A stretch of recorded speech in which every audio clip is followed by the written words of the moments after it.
Hello everyone and welcome back to the bench. Today we're going to be taking a look at this gorgeous knife, the Y-Start JIN02. Hey, look at that. It actually stands up on its own. Let's see if I can make it do a spin. So, it's a knife from a Chinese company, Y-Start, as I have just said. Similar to Ganzo, Sanremu, but I actually find that their stuff is of higher quality. Now, some of their stuff is usually a bit more expensive, where Ganzos are usually in the $10 to $15 price range. Sanremu's are $7 to $10. These are closer in like the $20 price range, but it is well worth it. So let's go over its features. So it is a just standard drop point design. It has a it's a very Shirogorov kind of blade, and G10 handles. I went for this sort of bright green. I like it a lot. If you actually look at this, the pocket clip is on these little standoffs, so it actually falls very deep, and that's something you really don't see on a lot of cheaper knives, and I like it. Don't know if you can see that, but the inside is skeletonized, and one of my favorite things about this knife is it's on ball bearings. So it is unbelievably smooth. Even when it's fully out, absolutely no blade play. Okay, maybe a little bit of blade play. That's okay though. So let's go over its dimensions. So with my trusty green Selectum ruler, let's see how long the blade is. Okay, so it goes from about there to there. Looks to be about 3¼ inches. And I don't know if it's, yeah, the knife is longer than the ruler, so it's more than 6 inches in length, which is nice. I guess I could measure the handle too and then give an idea like that. Okay, so handle goes from 0 to 4½, so it's about 4½ inches plus another 3¼ for the blade. Now this blade is made of D2 steel, at least that's what it's labeled as. I've started to think that a lot of these Chinese knives really are D2. I mean, it is a very readily available steel, it's easy to work, and I'm not surprised that they are using D2, because it's just a good steel. Everyone knows how to heat treat it. It's actually almost 20 years old now. Anyway, so let's go over the goods and the bads. So, I'm going to start off with the bad points. Firstly, if you are one of those people, of course, you're not supporting an American company. This is a Chinese knife. While it does not feel like one, it does feel like a much better built, even like great knife.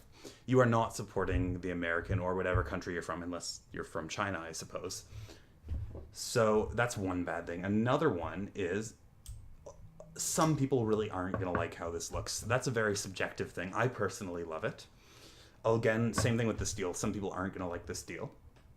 Although, that being said, it's a very well done D2, actually, I have to say. I've come across some D2 that's just terrible, other D2 that's very, very good. This is somewhere in the middle, more on the very good side. Anyway, now the good. It uses the let's see if I can get this in frame, Axis lock by Benchmade.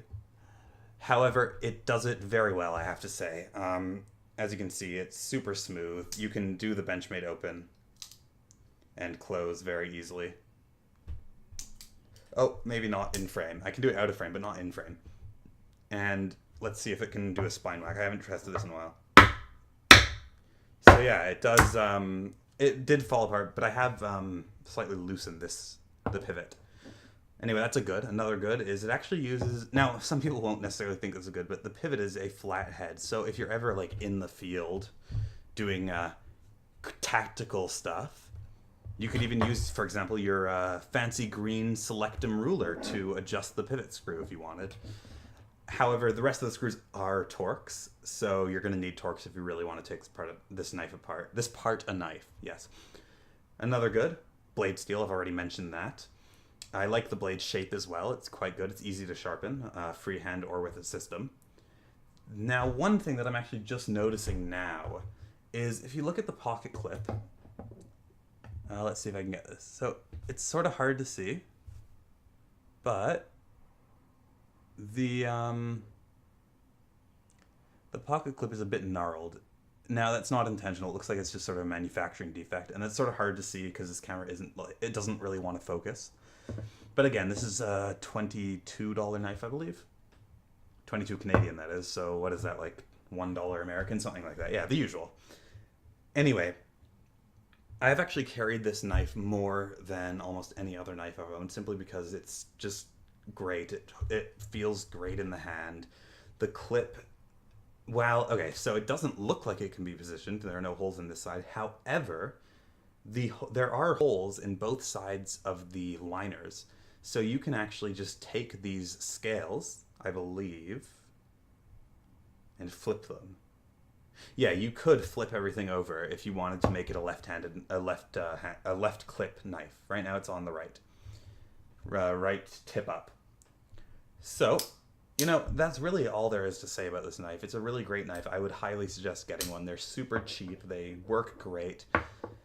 This is actually one of the knives that I've had the best performance out of after tuning it. At first it was good, but it wasn't absolutely incredible. But after some tuning, it's just super smooth. And that's about it, to be honest. I'd rate this knife... So in the price range, I'd rate this knife a good 9.5 out of 10. I can't really think of much that surpassed it in its price range. However, I can't really give it a 10 because I just don't like giving things 10. Call me what you will.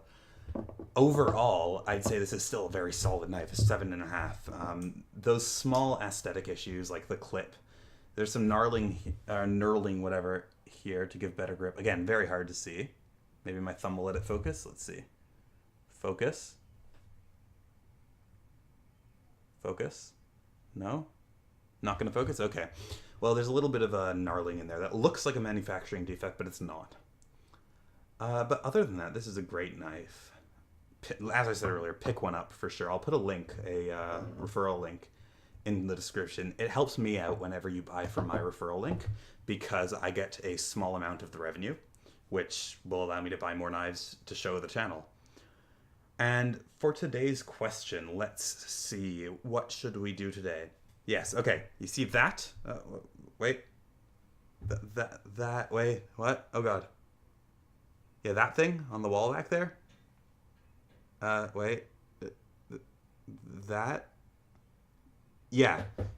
Tell me what it is and what it's used for. Yeah, that's about it for today. I hope you guys enjoyed. Thank you for watching, and I hope to see you next time. Have a good one.